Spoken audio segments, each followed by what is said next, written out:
everyone. Welcome back to the Composition of Imagination. As always, I'm your author and host, Stevie Jo. This is the show where we talk everything Angel of Death, which is my debut book series. And with me today, I've got two of my book guardians, Superman over here and Moosey over here. And in the last episode, all month long, we've been doing our Murmurs of Murr County mini-series. And we've been talking about Elias and his character development through these first 4 books. This week, we began our discussion on book 3, which is Veiled Commandment. So be sure you go back and watch Monday's video. That way you're all caught up.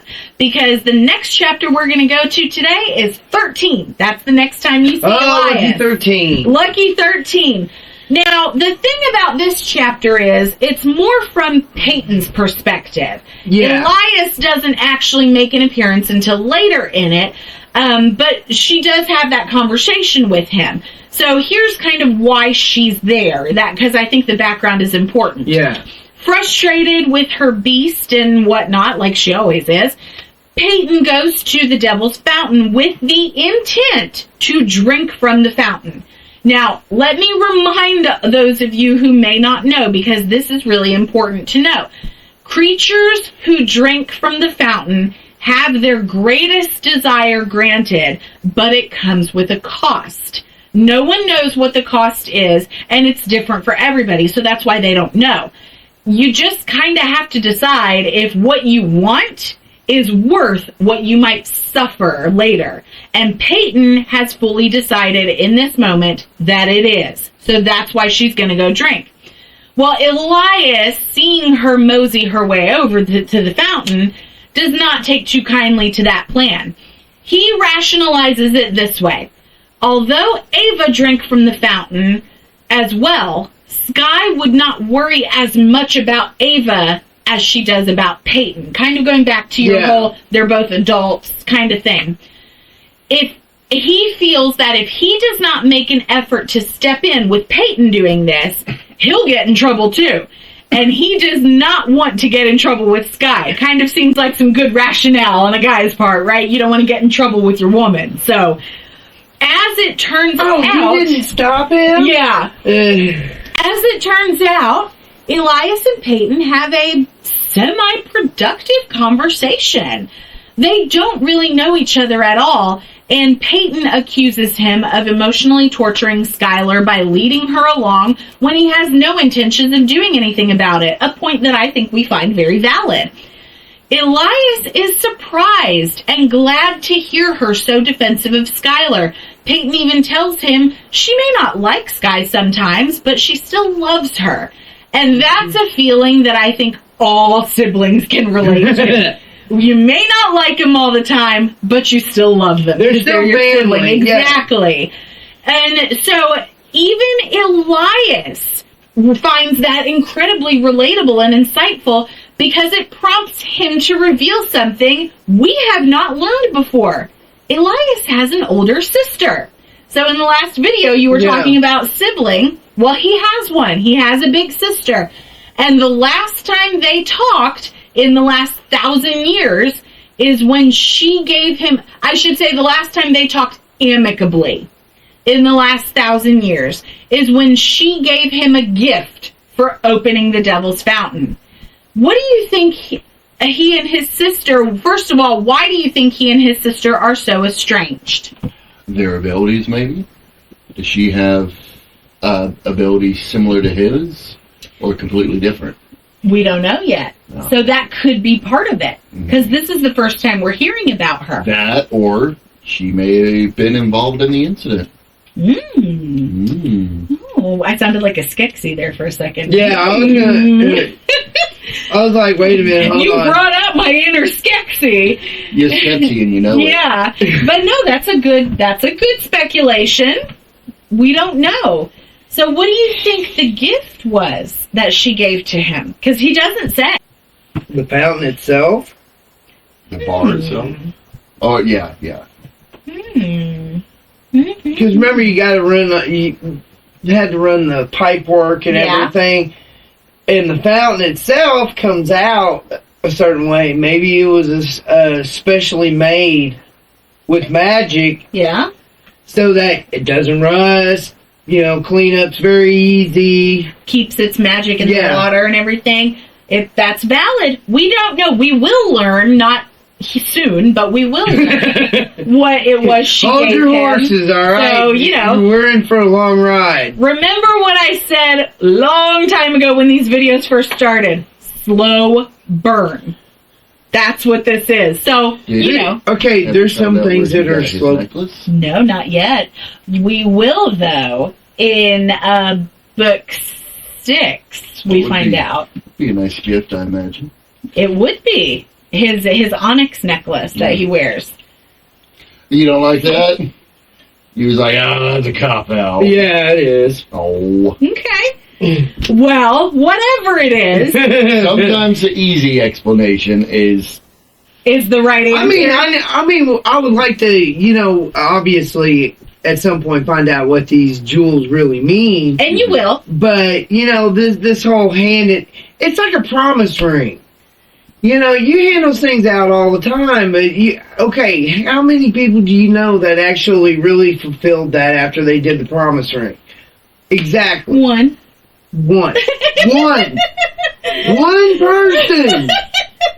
I've known 15. Yeah. And not a one of them sit there and stay together. Here's your 1 in 15. So, after having a bit of a nice little bonding experience, Peyton manages to convince Elias to keep this whole thing secret from Skylar so that neither of them get in trouble. Because she knows that she could get in trouble with her sister, and nobody feels like dealing with that. So, Elias says that he will only do that if Peyton doesn't ask Skylar to give more than she can afford, because Skylar has given up so much for Peyton already. Peyton agrees in a kind of dismissive way almost. And she, all right, sure, whatever. Yeah, and she drinks from the fountain while Eli turns a blind eye. Do you agree with his decision to do that, to make that deal with her? Yeah. Because, Sky had been sitting there sacrificing more. Yeah. And the fact that Peyton kind of dismissively agrees just shows how selfish she is. Uh-huh. It does. Because she just, basically, it sounds like she just agreed. She just agreed. so she can do it. Yeah. Just so he'll shut up. So, now... Would you shut up, leave me alone? Yeah. I'll do whatever you want. It don't matter. Exactly. And then, oh wait. I said what? Just let me drink this. This is what I want in this moment. Because, she's always... So... The next time we see Elias is in chapter 15, which in this book is my favorite chapter. And we discussed it at length in Skylar's videos. So definitely go back and watch those. The Murmurs of Murr County, all about Skylar for book 3. However, while we're not going to spend a lot of time on the chapter itself here, I do want to touch on Elias's perspective a bit. They're at Skylar's house that night, and he's helping her continue to strengthen her magic in much the same way that we presume he's been doing since the end of the first book. As she displays a rare ability to pluck the very stars from the sky, Elias recalls that he only knows one other person who could do it, and it's his sister. So here we are hearing about her again. Yeah. Does this mean anything for Sky, or is it just an observation that Elias makes? It's an observation, but it's also a nice tell that his sister is also another mythic. Mm-hmm. Yeah, that much we do get to figure out from that. Well, it's not a casual, because it's more of a really big surprise. Yeah. Like, holy crap, you're more powerful than I thought, yeah. Because only one other person I know can do that. And given the length of time he's been around. Yeah. It is worth noting that this is another one of those chapters where there's very little dialogue. For the majority of it, they're just playing off of each other's body language, and in the silence, Elias starts to worry about how much he cares for her. Whatever this inevitable event is that has yet to pass, it's really gonna fucking suck when it does happen because of how deeply she's rooted herself into his psyche. And he admits to himself that he could not leave her by choice anymore. He would have to be ripped away by some outside force. Of course, Sky creates her little galaxy and uses some of the green of Elias's eyes to make the sun, so to speak. And we're reminded of the beautiful way that Moosey here stated it in her video, where he said, you know, her world is just fine, but it takes just that little bit of him to make it perfect. You know, so let me ask you here, do you think the same principle applies to Elias? That it takes just a little bit of her to make his world perfect? Oh, no. Because as deeply rooted as she is, it's all of her.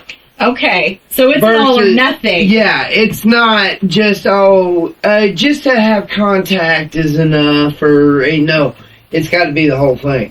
There's no nothing to it. Or it's all the time. It's all the time, because if he had nothing, it would be devastating. Yeah. Okay.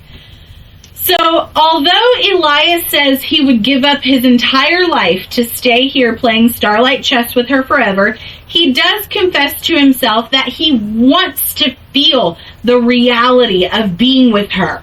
Too long he's lived in fantasies of what could be, and he wants the unaltered reality of their mutual existence. So he gives her the little emerald in a necklace, which he made from the chain that held his own onyx. So he kind of pockets the onyx.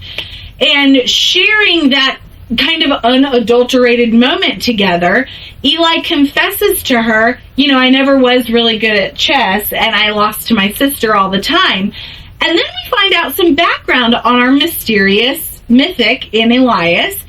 He never knew his mother. His father died a very, very long time ago. He and his sister haven't had a good relationship since a very serious argument in which she kicked him out of the house. And since that moment, it's only been scattered arguments throughout the years. And Elias told Sky he went through some very dark days learning what his sister calls dark magic. So what does all of that tell you about Elias? Does it change how you view him at all? He's got a shady side. So big deal. Whoopee. Yeah, he is the mysterious, tall, dark, and handsome guy. So. So he's tall, dark, and dangerous now. Well, knowing that he kind of grew up without parents, like, legit. Yeah. The older sister basically raised him. Yeah. Yeah, until that fight. So... And you don't know what kind of stuff she was dabbling in. That's true, but she calls his magic dark. Well, that would make a little bit of sense, but that would also call into question what Ezra's fooling around with. Yes, that's true too. So, of course, the chapter ends with Eli holding Sky close, and he creates a little light show with lightning bugs as they dance to the music of the summer breeze. And then chapter 16 happens in literally the very next moment. As they dance, they're attacked by a lichen. Eli gets scratched across his chest, kind of like over in the side chest area, very deeply, which freaks Skylar out, just totally shocked that it all happened at all. Sends her into a panic. She gets scratched too. So not only does Elias now have to keep them safe from this beast that appeared, but he has to calm her down before she fucking loses her marbles. And once the lichen finally leaves, the only way he can calm Skylar down is with magic. Something that he states he has never used on her until this moment. He doesn't use his magic to alter emotions because he says it wouldn't work anyway. And it reflects what he said from book 1. So when Sky falls asleep in her bed, Elias heads home. Unfortunately, Sky does not ever get to learn what kind of lichen attacked them, but boy, you better fucking believe Elias saw. And he knew exactly who it was. And he even says, I'm gonna make its master pay. To close this video out, let me ask this.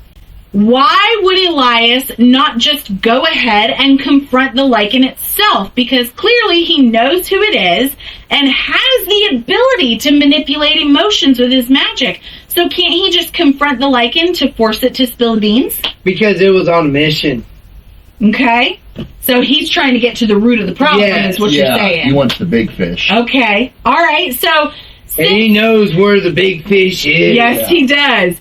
And since we know that Elias does in fact have the ability to alter emotions, do you think he's actually telling the truth when he says, I've never done that to Skylar? Or is he just kind of a diet Ezra in that regard? No, I don't think he actually unconsciously used that power on Skylar. Okay. I think this was in his mind an emergency situation and needed to get her calm. Because she really was losing it. She was. Yeah. And that she could easily have lost control and, well, create the apocalypse. Yeah.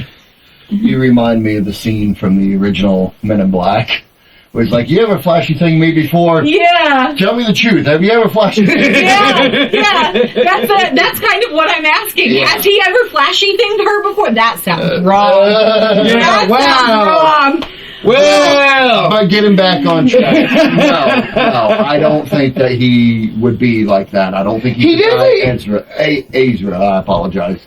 I don't think he could die Ezra. Mispronouncing the name. It doesn't matter. Yeah. Nobody cares. Well, on that note, we're going to wrap that up for today. So thank you both so much. Such a good, entertaining conversation. Thank you all for watching. Be sure you tune in Friday for the last Murmur of Murr County episode of Elias in Book 3. And we love you, and we will see you Friday. Catch up on the Angel of Death series today. The first 4 entries are now available directly at StevieJoAuthor.com.